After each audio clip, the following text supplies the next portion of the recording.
হিন্দি সিনেমার প্রাণ শাহরুখ খান। শাহরুখ খানের বাড়ির সামনে যে জমা সেটাই প্রমাণ করে শাহরুখ খানের জনপ্রিয়তা।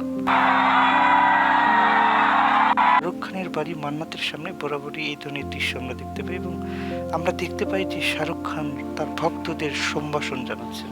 ধরুন আজকে আমরা জানবো জীবন্ত কিংবদন্তি শাহরুখ খানের মতোই বাংলা সিনেমায় একজন কিংবদন্তি ছিলেন।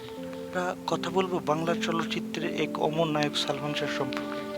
বাংলা সিনেমার আকাশে যে তারা খুব অল্প সময়ের জন্য এসেছিলেন, দ্বিতীয় হয়েই ক্ষণজন্মা পুরুষ অল্প সময়ের মধ্যে বাংলা সিনেমায় সবার মন জয় করে নিয়েছেন।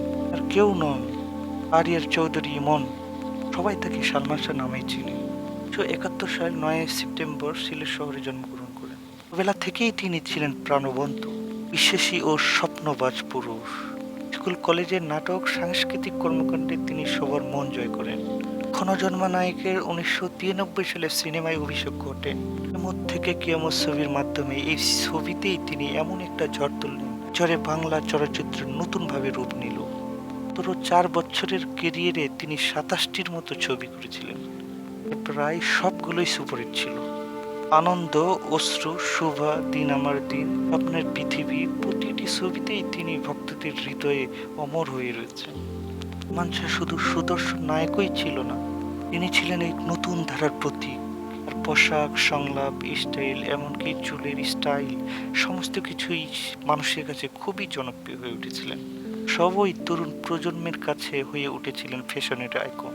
বলা যায় 90 দশকে তিনি ছিলেন ফ্যাশনের আইকন। তো দুঃখজনকভাবে 1996 সালের 6 সেপ্টেম্বর মাত্র 25 বছর বয়সে তার আকস্মিক মৃত্যু হয়। মৃত্যু ঘিরে সারা দেশের ভক্তদের মাঝে নানা জল্পনা কল্পনা রয়েছে। তবে একটা সত্য অস্বীকার করা যায় না, কোটি ভক্তর হৃদয়ে তিনি এখনো জীবন্ত।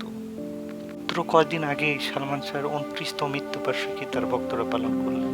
ওই সালমান শাহ ছিলেন ক্ষণজন্মা পুরুষ। তিনি যেটা খুবই অল্প সময়ে করে দেখিয়েছেন সেটা অনেকের পক্ষে আজ পর্যন্ত সম্ভব। অমর নায়কের আত্মার শান্তি কামনা